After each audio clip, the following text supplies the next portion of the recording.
Welcome back to Crash Test Hockey, where I talk about all things NHL. If you happen to be new to this channel, please consider smashing that subscribe button. I would sincerely really appreciate it.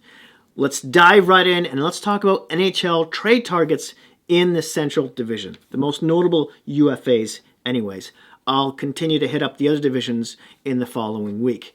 Let's begin with the Nashville Predators and one of the most interesting notable UFA'S in Filip Forsberg. Now, Nashville, first off, has probably one of the most amount of cap space still available to them than any current playoff team. So, the thing is, how many of you out there actually expected them to be any good this season? Not many of you, and that includes me. So, this is a bit of a surprise. He's their most dynamic and offensive player, and he could just walk at the end of the season. He's going to make some money. So, do you let him do that? Because it might just set your whole club back, at the very minimum, a couple of seasons.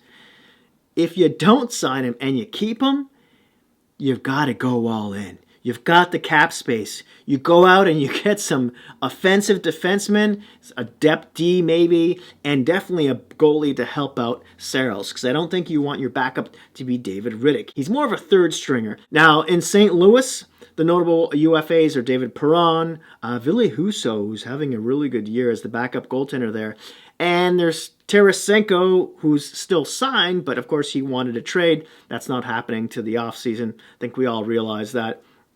There's nothing more to talk about there. Colorado is going to lose a lot of players in the open market season here, starting with their entire second line. Kadri, Burakovsky, Natushkin, and of course, all their goalies in Francouz and Kemper.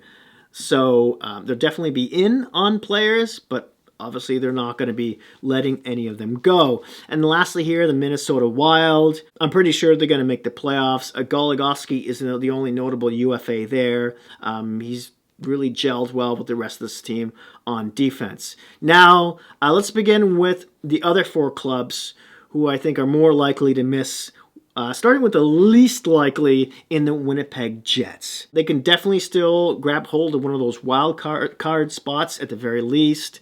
But their most notable UFAs, of course, starting with Andrew Kopp, the Swiss Army knife, who can play the PP, the PK. He can play up and down the lineup, center, wing, whatever you want. He's around 27 years old right now, and he's going to get a bit of a raise in the offseason.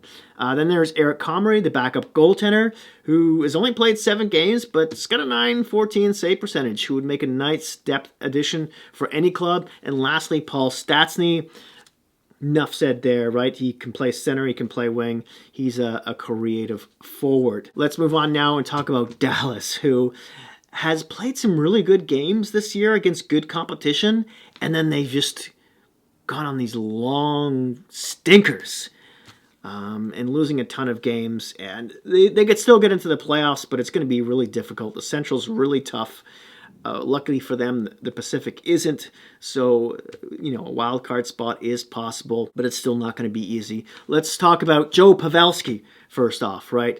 Any team would love this guy, even if he's 37 years old. He's not the quickest, fleetest of foot, but he's one of the best tippers in the league. He's got tons of playoff experience. He'll definitely reward you with some goals. And then the guy most people are talking about, John Klinberg, who's basically asked for a trade out of town because Dallas doesn't want to sign him, and I don't blame them, really. He's about, 29 years old? He's a creative offensive defenseman, but he's a liability defensively speaking. It reminds me a lot of Tyson Barrie, and I'm kind of surprised he's on the first power play in Dallas, along with Lindell, as opposed to, Heiskanen taking Klinberg's spot and like a Robertson taking in Lindell's. But hey, who am I to talk? They're one of the top 5 teams or so in the power play at the moment. So hey, whatever works. I just feel teams are going to overpay for this guy on the trade market and when he becomes a UFA.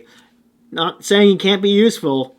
I'm just saying buyer beware. And lastly, there's Holtby, who is going to be a real sought-after goaltender in the market. And the only goalie who might be more valued out there at trade deadline could be Marc-Andre Fleury for the Chicago Blackhawks, of course.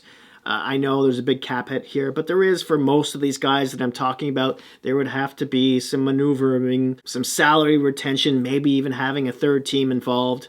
In any case, the other player I wanted to mention for Chicago is Calvin DeHaan, who would make a nice depth defenseman add in the 5-6 spot. He can play both sides. Lastly, let's touch on the Arizona Coyotes, whose players have been in rumors for a long time. They're having a fire sale really there, but the most valuable players, let's start with Kessel, who's been there, done that.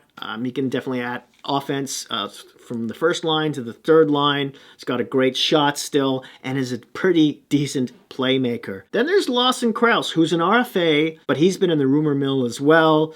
He's been getting more offensively inclined as the years have gone on here. He doesn't put up a lot of points, but he hits a ton. He's always like in the top 5 of the league, and he can definitely create space for your talented players. Lastly here, the biggest name on this UFA market, according to me, and I think most people here, is Jacob Chakrin, who still has, he's not a UFA, but he's got like 4 or so years left on his contract, and he's a terrific player. Big, muscular, can play the power play, the penalty kill, can play the final 3 minutes. He's just an all-round great guy who could be on the first pairing or the second pairing, anywhere you want. Teams will be paying a pretty penny for him, though. I'm pretty sure you're looking at 2 high draft picks if it's a contender, plus a 1 or 2 ranked prospect, and a very young player. So there you have it. I would love to hear what you think of the players I just mentioned down in the comment section below, even where you might think they're going, or if they're going anywhere. If you'd like to support me or the channel, check out my crowdfunding site called Buy Me a Coffee down in the description box where you'll find the link. Please don't forget to like, subscribe, and hit that notification bell, which will alert you when my next video comes out. And lastly, don't forget to be kind to each other out in this crazy Omicron COVID multiverse we're living in right now, and I'll see you soon.